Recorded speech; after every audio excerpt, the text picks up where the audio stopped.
11 वर्षीय राहुल तोलारी की लाश एक खेत में मिलती है। पता चलता है कि हाल ही में तुकाराम ने राहुल को एक सेकंड हैंड बिना सिम कार्ड का मोबाइल खरीद कर दिया था, पर लाश के पास से मोबाइल फोन गायब है। क्या राहुल ने अपने मोबाइल फोन से कुछ ऐसा फिल्माया था जो उसे नहीं फिल्माना चाहिए था? पुलिस को अब सुराग मिलता है कि कातिल कोई जान पहचान का है। अब सामने आती है गांव में दो बिरादरियों की दुश्मनी। राहुल तोलारी समाज का बच्चा था जो उस गांव का गरीब वर्ग है, जिनका गांव के अमीर जमींदार नीलचंदी जाति के लोगों से 36 का आंकड़ा रहा है। तोलारी समाज के लोग सुखीलाल तोलारी पर उंगली उठाते हैं, जिसके खेतों में तुकाराम मजदूरी करता था। दूसरी तरफ तोलारी समाज की रोहिणी तोलारी पुलिस स्टेशन के चक्कर काट रही है 2 महीनों से। उसका भाई जितेंद्र तोलारी उर्फ जीतू और उसका पड़ोसी कमलेश तोलारी उर्फ कमलू, ये दोनों सुखीलाल के गोदाम में नौकरी करते थे और 2 महीने से गायब है। प्रवीण ये बताता है कि तुकाराम की पत्नी मालती का अफेयर चलता आया है शरद बागवे नाम के आदमी से, और ये तुकाराम के सामने और उसकी सहमति से हो रहा है। दूसरी ओर गायब हुआ कमलेश तोलारी उर्फ कमलू घर लौट आया है। अब आगे तो बता कमलू, कहाँ था इतने दिन, और तेरा जोड़ीदार जीतू कहाँ है? ये सच है कि मेरी पत्नी मालती और शरद बागवे के बीच रिश्ता रहा है मेरे सामने।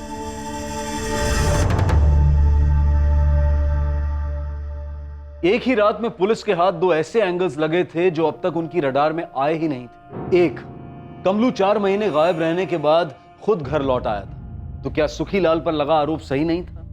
और जीतू क्यों नहीं लौटा था? दूसरी चौंकाने वाली लीड थी तुकाराम तोलारी की पत्नी मालती का शरद बागवे के साथ अफेयर। कौन था ये शरद बागवे? और तुकाराम की पत्नी मालती और इस शरद का अफेयर तुकाराम के सामने क्यों हो रहा था? वो हमारे घर की हालत काफी खस्ता हुई थी, मरम्मत करवानी थी। तेरी छत तो दम तोड़ रही है तुकाराम। प्लास्टरिंग के साथ में छत का भी काम करा ले। एक ही ठेके में दोनों काम कर दूंगा, पर घाई करा, नहीं तो छत गिरेगी सर पे एक दिन। हाँ हाँ, काम तो करवाना ही है।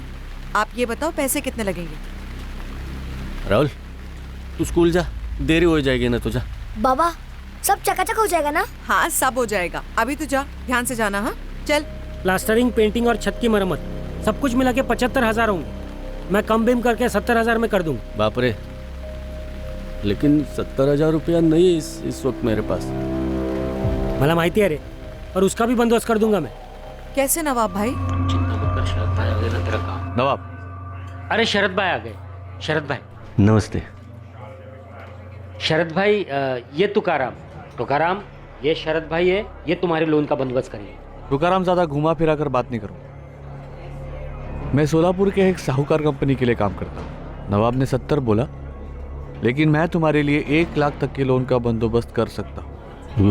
ब्याज कितना होगा साहब?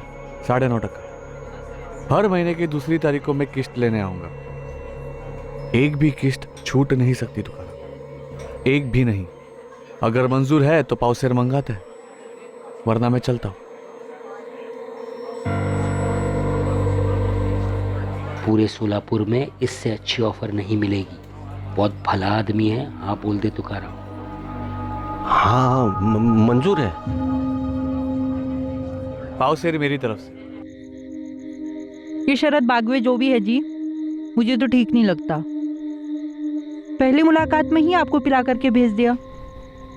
अरे भला आदमी है, अब हर 2 तारीख को किस्त लेने आएगा, तब जान लोगी उसे। जो भी है, मुझे तो अब भी लगता है कि आपको समाज में सही किसी से उधार लेना चाहिए था। छोड़ ना, मैं सौदा करके आया हूँ, मुझे मालूम है क्या कैसे करना है।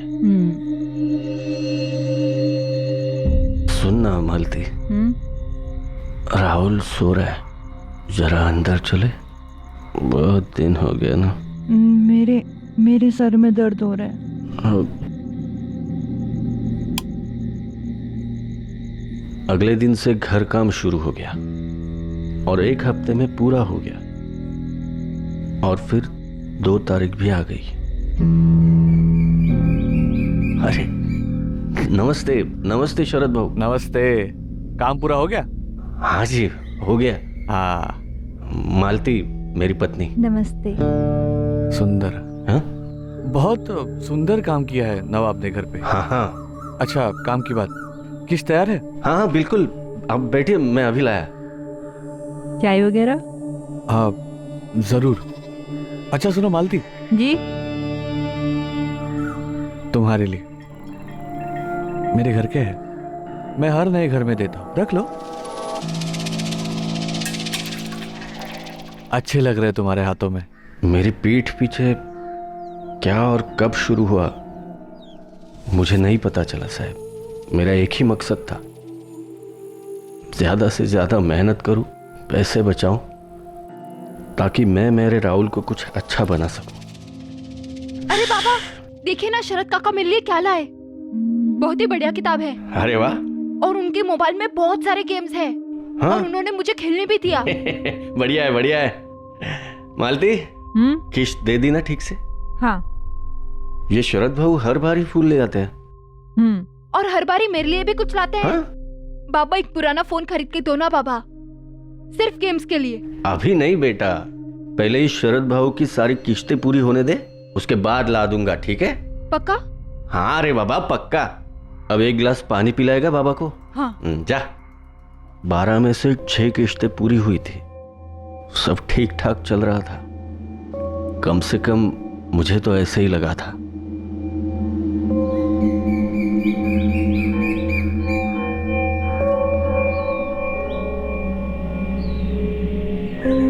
उस दिन 2 तारीख तो नहीं थी।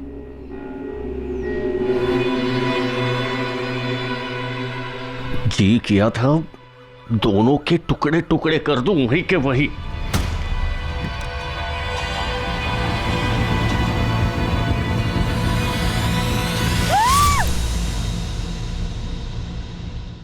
ठीक है चलता हूँ। ठीक है। और कल कुछ लाऊं? नहीं। वो मैं यहाँ से गुजर रहा था तो सोचा हालचाल पूछता चलूं। अरे तुम्हारे हाथ को क्या हो गया तुकाराम? खेत में कट गया क्या? मैं हल्दी लेके आती हूँ।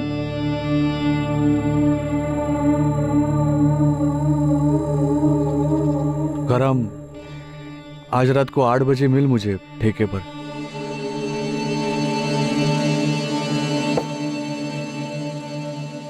देख तुकाराम, मुझे पता है कि गलत है, लेकिन जरूरत भी एक चीज होती है ना, सिर्फ मेरी नहीं है, मालती की भी। शरद भाऊ, आपकी भी पत्नी है, बच्चे हैं। मेरी जगह आप होते तो क्या करते? सिर्फ पत्नी होती, बच्चा नहीं होता तो पता नहीं मैं क्या करता, लेकिन बच्चे के खातिर, परिवार के खातिर मैं सोचता चलो पत्नी को अपनी जरूरतें पूरी करनी है, मैं अपना देख लूंगा जो भी है वो, लेकिन घर तोड़ने का कोई मतलब नहीं बनता। और तूने अभी अभी अपने घर की मरम्मत की है दुकान, तेरे जो 6 किश्त है उसकी फिक्र मत कर, वो मैं भर दूंगा। देख तुकाराम, मेरा इरादा तेरा घर तोड़ने का नहीं है, बस मुझे छुप छुप कर कुछ नहीं करना। बोल, मंजूर है?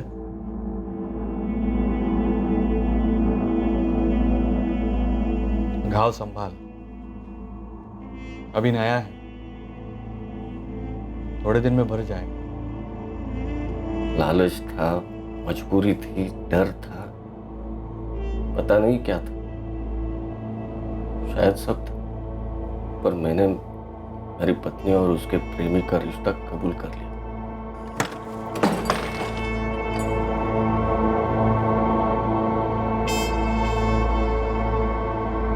क्या बात हुई? उस दिन से मेरा और मालती का एक नया रिश्ता शुरू हुआ, और वो रिश्ता था खामोशी। हम अब एक छत के नीचे 2 लोग थे जिन्हें एक बच्चे ने जोड़े रखा था, और कुछ नहीं। खाना नहीं खाएंगे? पट्टी बदल दो।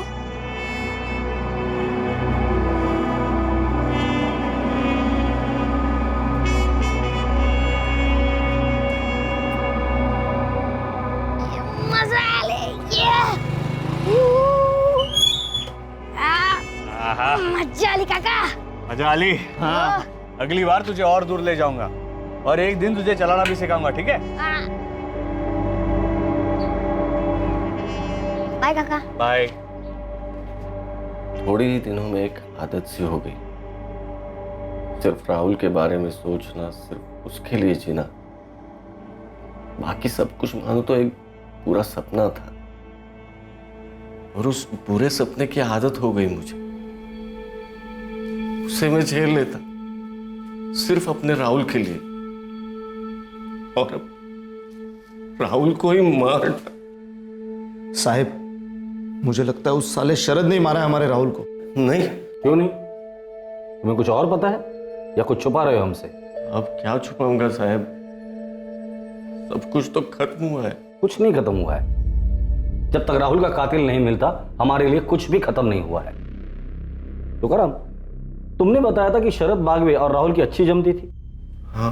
और हम जानते कि राहुल का कातिल उसके पहचान वाला था, तभी तो उसने राहुल को खेतों में बुलाया और राहुल वहां चला गया। अरे राहुल, बाबा ने नए गेम्स डाले कि नहीं फोन में? कहाँ शरद काका, अब तक नहीं डाले। अच्छा सुन, नीलचंदियों का खेत पता है तुम्हें? हाँ, क्यों काका? आज शाम को 6 बजे तुम वहां पर फोन लेकर आ जा। मैं तुम्हें एक से एक नए गेम्स डाल के दूंगा फोन। सच? हाँ, लेकिन सुनो, किसी को बताने की जरूरत नहीं, ठीक है? राहुल इधर आ।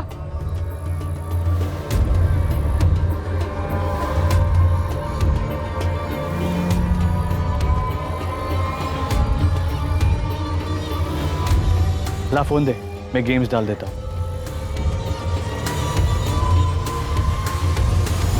लेकिन शरद क्यों मारेगा मेरे बच्चे को? वही जो मैं शुरू से बोलता आ रहा हूं दादा, उसे वहीनी को तुमसे अलग करना था, और राहुल की वजह से तुम दोनों जुड़े हुए थे। वजह जो भी होगी वो हम शरद बागवे से पता कर लेंगे। राधिका, शरद बागवे को उठाकर लेकर आओ। साहब, हम भी जाए क्या? अभी के लिए जा सकते हो, लेकिन याद रहे हमारी नजर रहेगी तुम दोनों पर। मुझे अभी भी लगता है कि तुम लोग पूरी बात नहीं बोल रहे हो, कुछ तो छुपा रहे हो।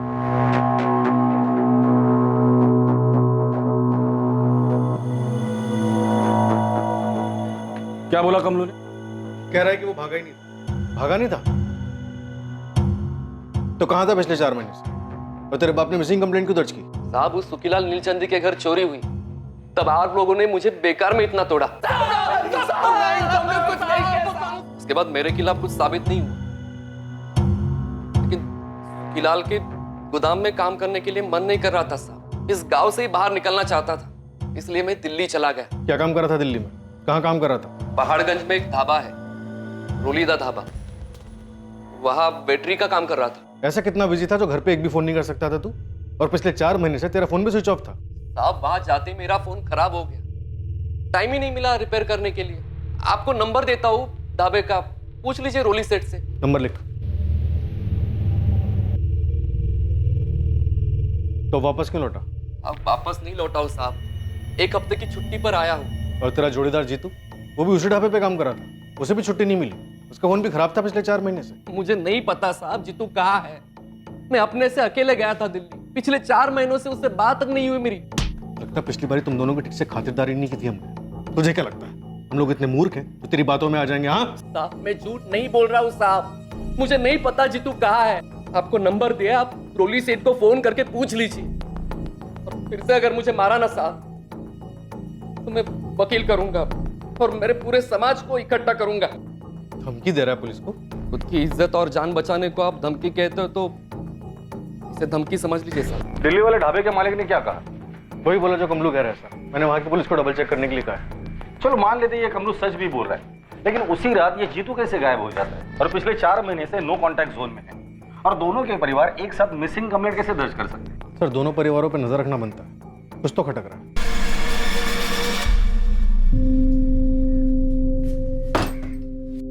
क्या हुआ पुलिस स्टेशन में? रात भर थे आप? कुछ नहीं हुआ, उन्हें तुम्हारे और शरद भाऊ के बारे में पता चला। क्या? हाय देवा, कैसे? भले जितना इत्र लगाओ, बदबू को कौन रोक सकता है?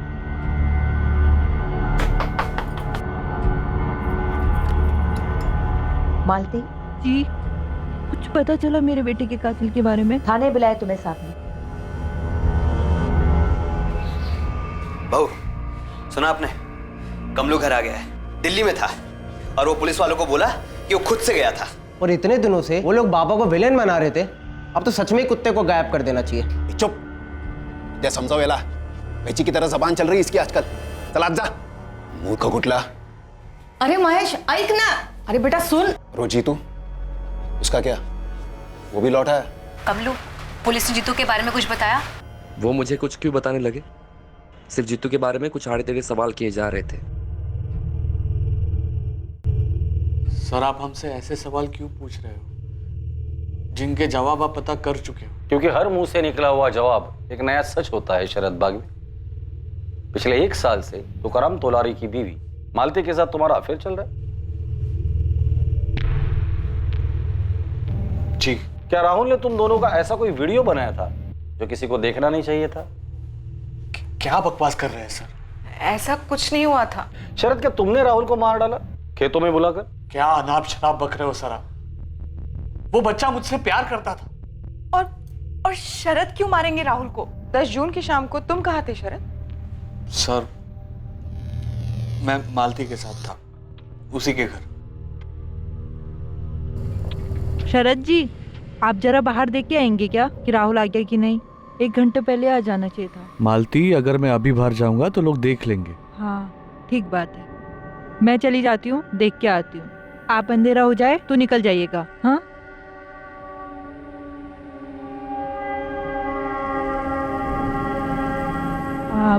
और सुनिए, राहुल के बाबा भी आने वाले होंगे, उनके आने के बाद ही निकलिएगा।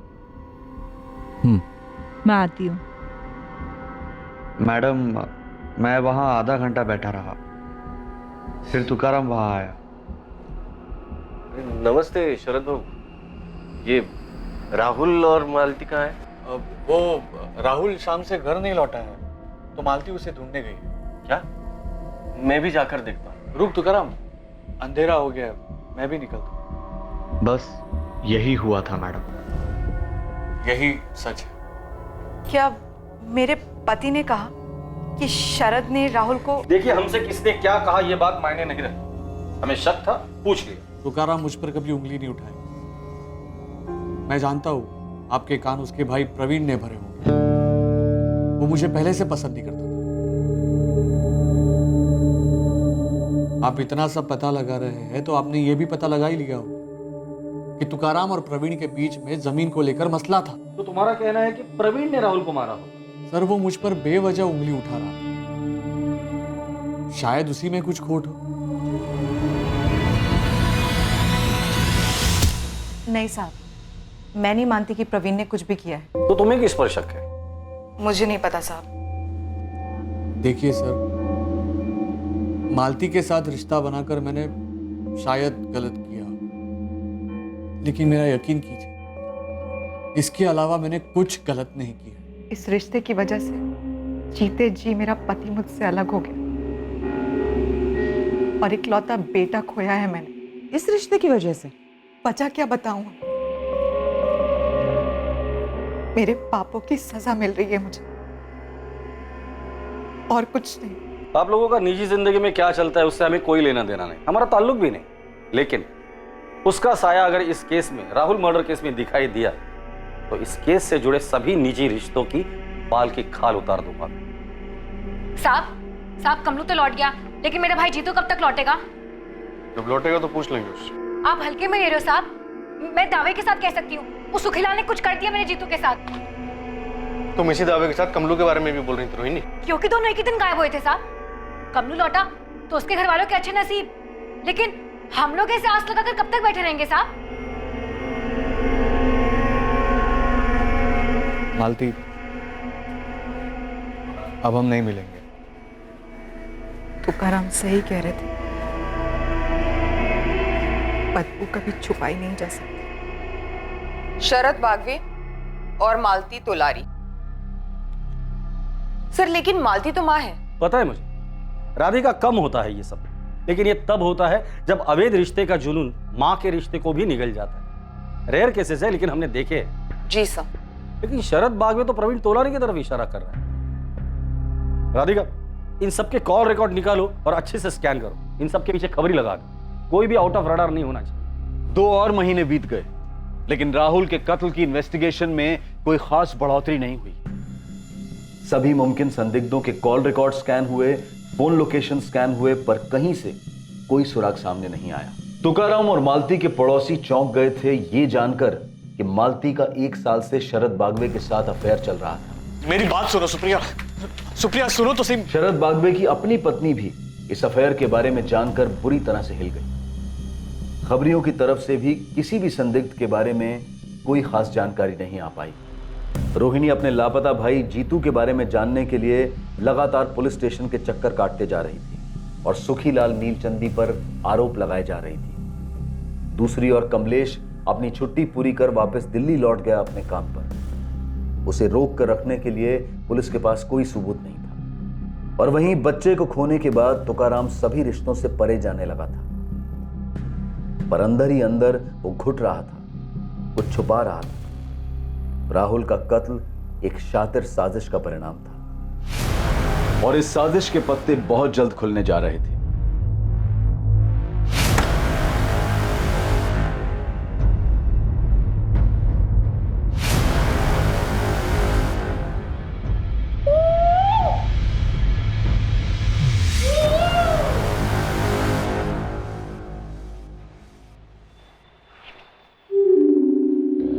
विलास सर, अरे कमलेश का फोटो उतारो यहाँ से। बंदा लौटा, खुद से गया था, उसकी मिसिंग कंप्लेंट क्लोज की है। उतारो। जी सर। मेरे भाई की फाइल क्लोज कब करेंगे साहब? जैसे कमलेश खुद से लौटा और अपनी फाइल क्लोज करवाई, हमारा मानना है तुम्हारा भाई भी जल्दी लौटेगा और उसकी फाइल क्लोज होगी। देखिए सर, आपने बड़ी चालाकी से उस सुखीलाल को हमारी बिरादरी के बच्चे राहुल के कत्ल के केस से तो बचा लिया होगा, लेकिन मैं उसे मेरे भाई के केस से इतनी आसानी से बचने नहीं दूंगी। हाँ मुकुल बोल। मालिक एक टिप है, जल्दी बोल। आपका ये राहुल मर्डर केस और जीतू मिसिंग केस जुड़े हुए हैं, आप मिल सकते हो? ठीक है, 10 मिनट दे। रोहिणी, हमें लगता है तुम्हारे भाई की फाइल जल्दी क्लोज होने वाली है। क्या हुआ साहब? क्या केस सुखीलाल ने मेरे भाई के साथ? साहब मैं भी आ रही हूँ आपके साथ। तुम अभी घर जाओ, हमें हमारा काम करने दो। साहब उसका नाम माया है, माया तोलारी, 5वीं पास, मेरे बहन के साथ स्कूल में पढ़ती थी। देख मुकुल, जान पहचान दोस्ती एक अलग बात है, लेकिन मैं तुझे नहीं बता सकती कि वहाँ क्या हुआ था। हमारी बिरादरी के लोगों ने ना मिलकर भगवान की कसम खाई थी कि कोई भी बात बाहर नहीं जाएगी। बच्चे तो भगवान का रूप होते हैं ना माया, और एक बच्चे का कत्ल हुआ है, वो भी तेरी बिरादरी का था। लेकिन तू समझ क्यों नहीं रहा है? मैं नहीं बता सकती कि वहाँ क्या हुआ था। कहाँ क्या हुआ था? वो जिस दिन राहुल का मर्डर हुआ था, उसके दूसरे दिन उसके घर पे समाज की मीटिंग हुई थी। क्या मीटिंग? पर तू कह रहा था जीतू मिसिंग केस और राहुल मर्डर केस आपस में जुड़े हुए, कैसे? माया मेरे को बताई, मैं आपको बताऊंगा। आप सुखीलाल से पूछेंगे, तुकाराम से पूछेंगे, अब डायरेक्ट उठा के पूछ लो ना साहब। मैं तो पहले से बोल रहा था ये जात बिरादरी का झोल है। सुनिए सुनिए, उठिए, पुलिस आई है, उठिए, पुलिस आई है।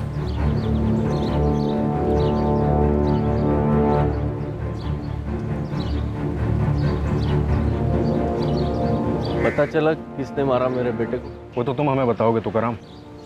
मैं?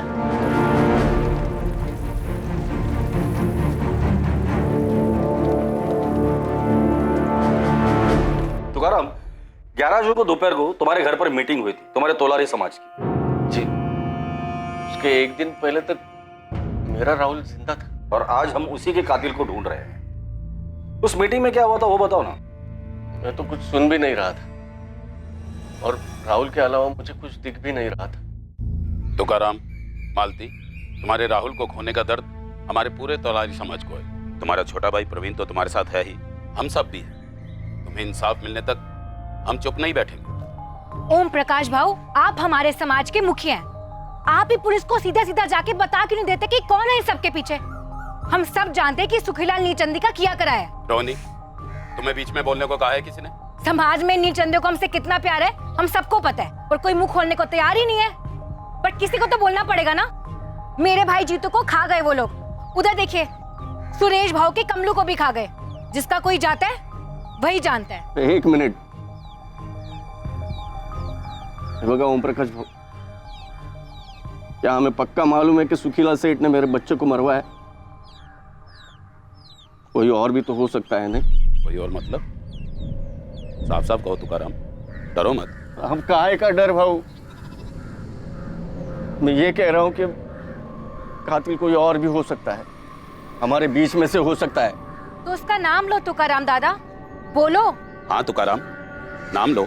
अगर बिरादरी में किसी पर शक है तो नाम लो उसका। हम सब भगवान की कसम खाते हैं, जो बात यहाँ हुई है वो बाहर नहीं जाएगी। कसम खाओ। कसम है, कसम है। लेकिन अगर किसी का नाम नहीं लेने वाले तो अपनी बिरादरी का नाम तो ना ही लो। बेकार में वो नील चंदी और पुलिस वालों को मौका मत दो हमारे लोगों को परेशान करने का। मुआवजा कितना मिला? क्या? सुखीलाल के आदमी पकिया ने तुम्हें पैसे दिए थे। ये सुखीलाल का आदमी पकिया, वो कल आया था यहाँ, इस तुकाराम को कुछ पैसे दे रहा था। लेकिन मैंने आपको बताया था कि वो पैसे किस लिए थे। कल सुखीलाल सेठ ने पकिया के हाथों मेरी तनख्वाह और 1 महीने का एडवांस भिजवाया। हाँ बताया था, लेकिन हम कैसे यकीन माने कि जो तुम बोल रहे हो वो सच है? हो सकता है कि मुंह बंद रखने के लिए वो पैसे दिए गए हो तुम्हें। साहब, मैं अपने बेटे राहुल के कत्ल के बारे में चुप बैठूंगा? लेकिन हमारे सामने तो तुम चुप बैठे हो। तुम्हारी नाक के नीचे एक आदमी का तुम्हारी बीवी के साथ 1 साल से अफेयर चल रहा था। ये बात तुमने हमें बतानी जरूरी नहीं समझी। तुम्हारे बेटे के कत्ल के अगले दिन तुम्हारे समाज की बैठक हुई, खुद सुखीलाल का नाम उठा, खुद तुम्हारे समाज ने मुआवजे और तहकीकात की मांग की, और तुमने एक शब्द भी नहीं बोला। क्यों? साहब, मेरा दिमाग सुन था और इन दोनों बातों का मेरे बेटे के कत्ल से कोई ताल्लुक नहीं है। ताल्लुक है, वो ताल्लुक तुम हो।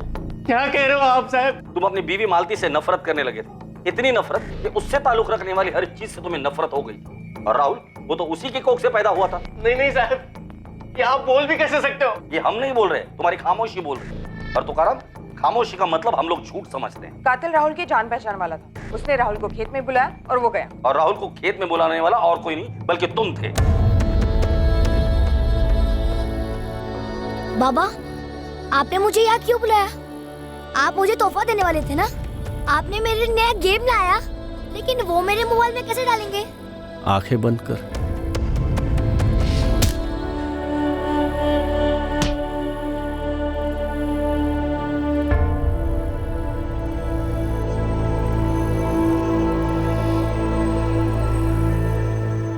मेरे राहुल को मैंने मारा। मैंने मारा राहुल को साहब। आप कैसे बोल सकते हो साहब? साहब, मैं कैसे मारूंगा मेरे राहुल को साहब? साहब, मैंने आपको बताया था ना, राहुल से कितना प्यार है मुझे।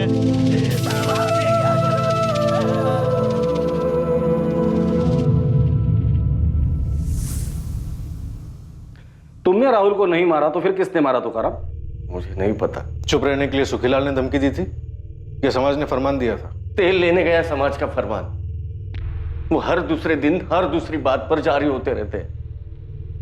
ये मत करो, वो मत करो, इसे न मिलो, उसे मिलो। फरमान तो मुझे जीतू कमलू के वक्त भी मिला था। जीतू कमलू के वक्त? आप लोगों ने उन दोनों को उठाया था जब सुखीलाल सेठ ने उन पर चोरी का इल्जाम लगाया था। तब हमारे मुखिया ओम प्रकाश भाऊ के घर बैठक बुलाई गई थी। वैसे मैं कभी जाता नहीं हूं बैठकों में, पर उस दिन खास मुझे बुलाया गया था। यहाँ मौजूद कुछ लोग नील चंदियों को अपना आका मानते हैं, उनके जुल्मों के बावजूद उनकी चाकरी करते हैं। मैं तो कहूंगा उनके टुकड़ों पर पलते हैं। उन्हें यह चेतावनी है कि खबरदार, खबरदार, अगर सुखीलाल के यहाँ उन्होंने मजदूरी की, उसने बेबुनियाद हमारे जीतू और कमलू पर उंगली उठाई है। चोर कहा है उन्हें? क्या हम तोलारी चोर हैं? इज्जतदार और मेहनती लोग चोर हैं? सिर्फ पीटा है मेरे भाई जीतू को और कमलू को पुलिस ने, जानवरों से भी बदतर पिटाई की है। न्याय होगा उनके साथ, लेकिन तब तक यहां बैठे हर तोलारी को यह कसम खानी होगी कि सुखीलाल तो क्या, किसी भी नील चंदी के यहां पर कोई काम नहीं करेगा। कसम है, कसम है। मुझे कुछ कहना है भाऊ। हाँ हाँ तुकाराम, मैं तो इंतजार कर रहा था कब बोलोगे, इसीलिए खास तुम्हें इस बैठक के लिए बुलाया है। ओम प्रकाश भाऊ, सभी लोग जानते हैं कि इतने सालों से मैं सुखीलाल सेठ के खेतों में काम कर रहा हूं, उनका खेत संभाल रहा हूं। मेरा उनसे कोई बैर नहीं है। मुझसे हमेशा वो अच्छे से ही पेश आए हैं। तुम कहना क्या चाहते हो? कि इस चोरी के आरोप को सिर्फ एक चोरी का आरोप ही समझा जाए। इससे जात बिरादरी का मामला ना बनाया जाए। तुकाराम दादा, तो आप ये कह रहे हैं कि मेरे भाई जीतू और इनके बेटे कमलू ने वाकई में चोरी की है? मतलब कि आपने भी उन सुखीलाल नीलचंदी के साथ हाथ मिला लिया ना अपनी बिरादरी के लड़कों के खिलाफ? नहीं नहीं, मैं कतई ऐसा नहीं बोल रहा हूँ। मैं सिर्फ इतना ही बोल रहा हूँ कि पुलिस वालों को उनका काम करने दो। अगर आपके भाई प्रवीण का पुलिस भट्टा बनाती या फिर आपकी पत्नी मालती लड़के राहुल के साथ नीलचंदी कुछ कर देते तो फिर कैसा लगता आपको? मुझे ऐसी बहस में पड़ना ही नहीं है रोहिणी और ओम प्रकाश भाऊ। यह आपका फरमान कि मैं सुखीलाल सेठ के खेतों में काम ना करूं, मैं इसे नहीं मानता। और मेरे जैसे जो मेहनत की रोटी कमा रहे हैं, दुश्मनी को मिटाने की कोशिश कर रहे हैं, वो भी इस फरमान को नामंजूर करें। अरे क्या नामंजूर करे? ओम प्रकाश जी नाइंसाफी है। ओम प्रकाश जी नाइंसाफी है। शांत। तुमने जो कहना था कह लिया तुकाराम। अब मेरी बात सुनो, जो समाज की मदद को नहीं आता उसके बुरे वक्त में उसके साथ कोई खड़ा नहीं होता। कल को तुम्हारे किसी अपने के साथ नीलचंदियों ने अगर कुछ किया तो दलील लेके हमारे पास मत आना।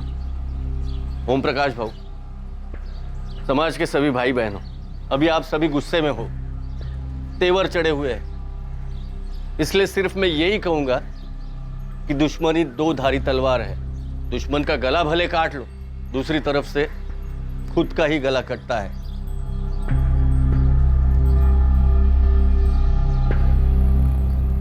फालतू का फरमान था साहब,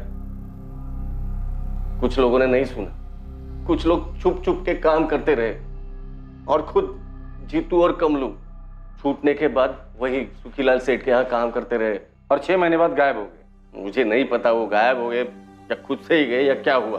तुम्हें किसी पर शक है? किसने मारा होगा राहुल को और क्यों? आप लोगों ने पहले कहा कि मेरे बच्चे के मोबाइल फोन का मसला था, फिर बोले सुखीलाल सेठ, फिर बोले मेरा भाई प्रवीण और फिर शरद भाऊ, और अब आप कह रहे हो कि मैंने खुद अपने बेटे को मार डाला। मैं थक गया हूं साहब, थक गया हूं मैं। मुझे मेरे राहुल के पास जाना है साहब।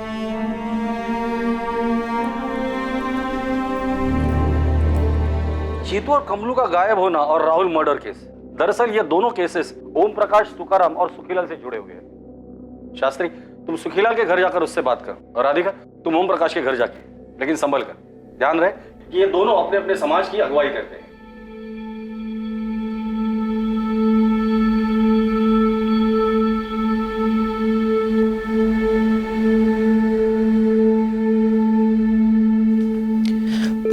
बैठो मालती।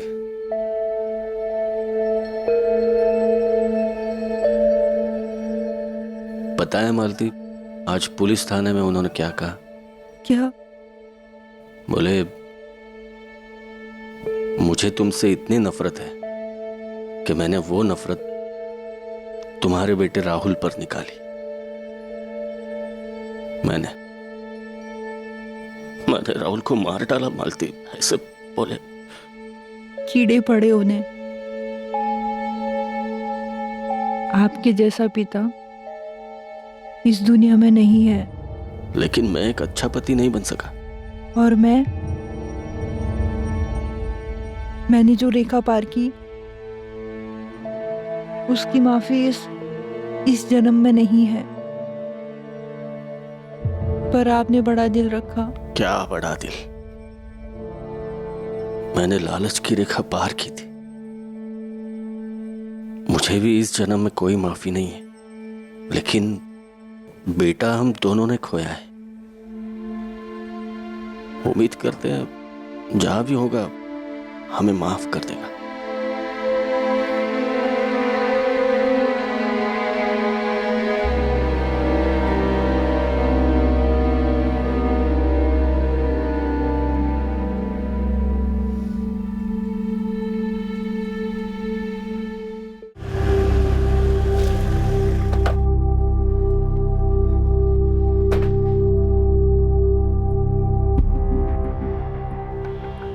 नमस्कार शास्त्री जी, बोलिए क्या सेवा कर सकते हैं?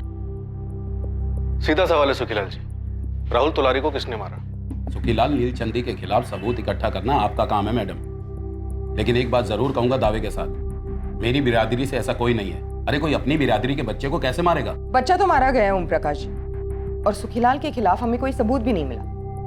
जीतू और कमलू के केस में भी नहीं। और कमलू तो लौट आया है। वही तो बात है, दोनों केसेस में जानबूझकर मेरा ही नाम लिया गया है। कोई बच्चा भी बोलेगा ये उन्हीं के बिरादरी में से किसी की चाल है। पर राहुल को सच में मारा गया सुखीलाल जी। खास मुझे बदनाम करने के लिए उस बच्चे को बलि का बकरा बना दिया गया होगा। नामुमकिन, लेकिन अगर ऐसा है तो मैं आपको जबान देता हूं, हमारे समाज से आपको पूरी मदद मिलेगी उस गद्दार को ढूंढने में, लेकिन वो मिलेगा नहीं क्योंकि ऐसा कोई है ही नहीं।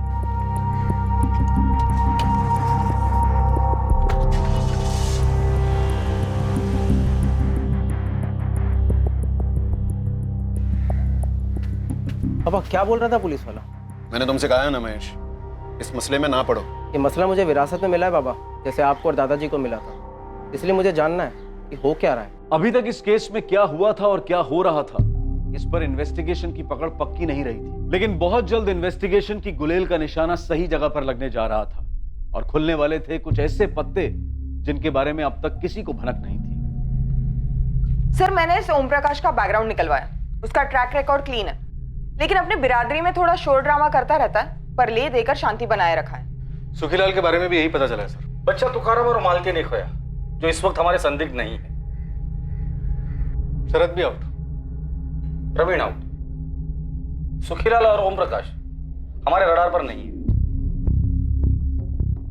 फिर ऐसा कौन है जो है तो इसी दुनिया में लेकिन हमारे रडार पर नहीं आ रहा? सर वो फिर से आ गई है दिमाग चाटने, वो रोहिणी तोलारी, और वही दुखड़ा गा रही है। जीतू को सुखीलाल ने गायब किया, राहुल को सुखीलाल ने मार डाला। शास्त्री, सुखीलाल जब यहाँ आया था तब उसने एक बात कही थी कि तोलारी बिरादरी से कोई तो है जो उसे फंसाना चाहता है। हाँ सर, उसने तो यहाँ तक कहा था कि राहुल को जानबूझ के मरवाया गया उसे फंसाने के लिए। सर, जीतू और कमलू के केस को हमेशा एक समझा गया। कमलू ने ये कहा था कि वो भागा नहीं था और जीतू के बारे में उसको कोई खबर नहीं थी। फिर भी उसका बाप सुरेश रोहिणी के साथ आता रहता था। कमलू के बाप सुरेश को उठाकर लेकर आओ। शास्त्री, इस रोहिणी की स्कैनिंग शुरू कर दो, उसके कॉल रिकॉर्ड्स निकालो। मुझे लगता है दोनों केसेस को जोड़ने वाली कड़ी हमें मिल चुकी। वो चोरी का इल्जाम वगैरह होने के बाद हमारा कमलू एकदम गपचुप गुमसुम रहने लगा था। एक दिन काम पे गया, फिर लौटा ही नहीं। मुझे लगा जीतू को कुछ मालूम होगा, विचारना त्याला पूछना। मैं तो खुद आपसे पूछने आने वाली थी सुरेश भाऊ। जीतू भी रात भर घर वापस नहीं आया, उसका भी फोन ऑफ जा रहा है। तो फिर मैं पुलिस स्टेशन शिकायत करने जाता हूँ। रुकिए 2 मिनट, मैं भी आपके साथ आती हूँ। हाँ। लेकिन शिकायत क्या करेंगे? यही कि मेरा बेटा गायब हो गया, ढूंढो जरा उसे। सुरेश भाऊ, 2 जवान लड़के ऐसे गायब थोड़ी ना हो जाते हैं, उन्हें गायब करवाया गया। चोरी का इल्जाम नहीं लगा पाया तो देखो उन्हें गायब भी करवा दिया। किसने? वही कमीना सुखीलाल नीलचंदी। उसके बाद रोहिणी जो बोलती गई मैं सुनता रहा। दरअसल आप लोगों से बात करने के बाद कमलू जब घर लौटा तो रोहिणी भी पीछे पीछे घर आई थी। क्या बोली तब? कैसे आ रहे तेरे सवाल? यही कि जीतू और मैंने चोरी का माल कहाँ बेचा, जीतू कहाँ है, वगैरह वगैरह। लेकिन मैंने बोल दिया जीतू के गायब होने से मेरा कोई वास्ता नहीं, मुझे कुछ मालूम नहीं। अरे लेकिन तुझे ये तो मालूम है ना कि सुखीलाल तुम दोनों की जान के पीछे पड़ा है। देख, तुझे पुलिस को बोलना होगा कि तुझे पक्का लगता है कि सुखीलाल ने जीतू के साथ कुछ कर दिया है। मुझे तो माफी करो इस बिरादरी की लड़ाई में रोहिणी, तो पुलिस को ऐसा कुछ नहीं बोलूंगा जो मुझे मालूम नहीं या जो हुआ ही नहीं। जीतू गायब है और तू कह रहा है कुछ नहीं हुआ है। सुरेश भाऊ, आप कुछ नहीं कहेंगे? कमलू सही तो कह रहा है ना, काय चुकी से बोल रहा तो। सुरेश भाऊ, याद रखो ओम प्रकाश भाऊ ने क्या कहा था, जो बिरादरी की नहीं सोचता उसको कोई नहीं पूछता। उसके बाद मुझसे या कमलू की माँ से बात तक नहीं करती। मुझे हमेशा डर लगा रहता है कहीं ओम प्रकाश भाऊ से वो शिकायत न कर दे या कुछ कर न दे। अब चिंता न करें, वो कुछ नहीं करेगी, जो करना है हम करेंगे। हाँ, मैं राजेंद्र सुर्वे बोल रहा हूँ। आप कौन? झांझरवाड़ी पुलिस स्टेशन से सब इंस्पेक्टर शास्त्री बोल रहा हूँ। हाँ हाँ बोलिए। रोहिणी तोलारी से काफी अच्छी पहचान है तुम्हारी। हाँ हाँ हाँ जी। रात को 2 कभी कभी 3 बजे वाली पहचान। साहब, रोहिणी 1.5 साल पहले मेरे मेडिकल स्टोर पर असिस्टेंट की जॉब पर लगी थी। 6 महीने हमारा अफेयर चला था और मेरी बीवी की तबीयत नाजुक रहती है तो। तुझसे सफाई नहीं मांग रहे, सवाल पूछ है उसका जवाब दे। जीतू को जानता है? हाँ साहब, रोहिणी का भाई 1-2 बार शॉप पर आया था वो। अभी कहाँ है जीतू? मेरे को कैसे मालूम होगा साहब? रोहिणी ने 1 साल पहले जॉब छोड़ दिया था और मैं भी नहीं चाहता था कि वो वहाँ पे रहे, क्योंकि हमारा रिश्ता 1 साल पहले टूट चुका था। क्यों टूटा रिश्ता? तेरी बीवी की तबीयत ठीक हो गई थी क्या? नहीं साहब, वो मेरे को धोखा दे रही थी। सेम टाइम पर उसका दूसरे के साथ भी अफेयर था। दूसरे का नाम बोल। इंस्पेक्टर कुछ तो बोलिए।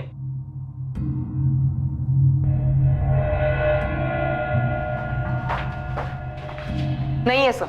आप बताएंगे आप मेरे बेटे को ढूंढ क्यों रहे हैं? आपका बेटा 18 साल का हो गया? नहीं, अभी 2 महीने बाकी हैं। बच्चा है वो। आपके बिरादरी की रोहिणी तोलारी के साथ आपके बच्चे का 1 साल से चक्कर चल रहा है। और हमें शक है कि रोहिणी का हाथ है राहुल के मर्डर में, और शायद आपके बेटे का भी। ओम प्रकाश जी, आपका नाम अच्छा है, आप काम भी अच्छा कीजिए। बताइए, आपका बेटा विनीत कहाँ मिलेगा? वो कभी कभी हमारे खेत वाले पुराने मकान में जाता है अपने दोस्तों के साथ।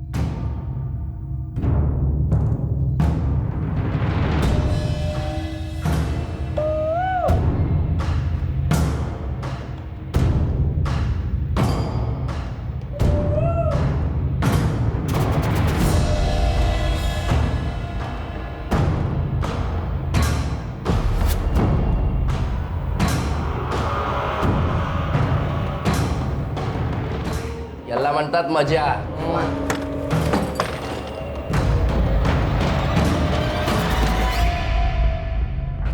जितेंद्र तोलारी उर्फ जीतू, 6 महीने से तेरी बहन ने हमारा सर खा के रखा था।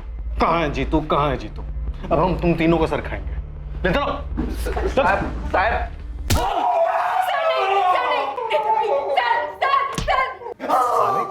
जो हुआ है वो सब सच बता रहा। कुछ भी छुपाया ना तो मुंह में एक भी दांत नहीं रखूंगा, तेरी सारी हड्डियां तोड़ दूंगा। बोल। तू भी समझी? पता दे साहब। अबे कब तक वही वही थके हुए गेम खेलता रहेगा? अब क्या करूं विनीत दादा, जो है वही खेल रहा हूँ। सुन, आज शाम को 6 बजे नीलचंदी के खेत के अंदर मिल। एक आदमी है जो तुझे नए नए गेम डाल कर देगा, वो भी फोकट में। फोकट में? हाँ, लेकिन तू किसी को बोलना मत कि वो और मैं तुझे मिल रहे करके। अगर तू किसी को भी बोलेगा तो पूरा सारस गांव पीछे पड़ जाएगा कि हमें भी दो, हमें भी दो। हाँ, देवाची शपथ की किसी को नहीं बोलेगा। देवाची शपथ। ठीक है, फिर शाम को 6 बजे। ये जीतू का गेम डाल के देने वाले?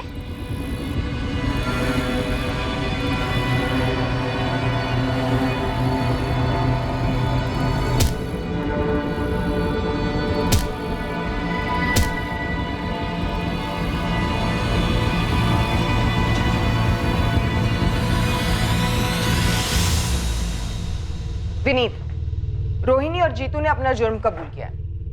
अब तेरी बारी। क्या क्या किया इसने मैडम? और ये जीतू और रोहिणी ने क्या कबूल किया है? विनीत, बताओगे नहीं अपने पापा को? अरे क्या किया है तूने? क्या किया है? सुखीलाल को फंसाने के लिए तुमने राहुल को मरवाया? सुखीलाल ने मेरे भाई को चोर कहा, उसे खूब पिटवाया, और फिर जब कमलू गायब हुआ तो मुझे लगा ये मौका अच्छा है। जीतू, जीतू उठना, जीतू जल्दी उठ। कमलू कल रात से गायब हो गया, कहीं भाग गया होगा। तू भी कुछ दिन के लिए गायब हो जा। मैं सुखीलाल नीलचंदी के खिलाफ शिकायत दर्ज करने वाली हूँ। सबको लगेगा उसने तुम दोनों को गायब करवा दिया है, फिर देखना उसकी खैर नहीं। समझ गया ना? चल जल्दी कर, अब क्या सोच रहा है, जल्दी कर। लेकिन जब तुकाराम ने साथ देने से मना किया तब मेरी सुलग गई। मुझे उसे सबक सिखाना था।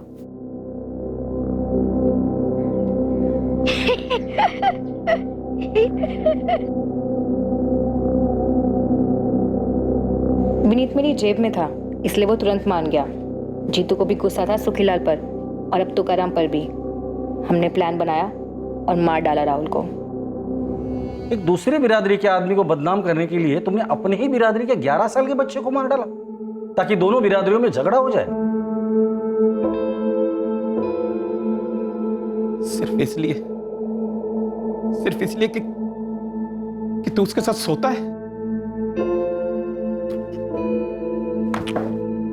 रोहिणी तोलारी और उसके भाई जितेंद्र तोलारी उर्फ जीतू पर आईपीसी की धारा 302 के तहत हत्या का चार्ज लगाया गया है। हालांकि जुर्म के वक्त विनीत तोलारी नाबालिग था, पर कोर्ट ने जुर्म की जघन्यता, उसकी हीनियसनेस को नजर में रखते हुए जुवेनाइल जस्टिस एक्ट के सेक्शन 15 के तहत विनीत पर भी धारा 302 लागू की है। तुकाराम और मालती अपने बेटे के कत्ल की वजह जानकर हक्का बक्का रह गए।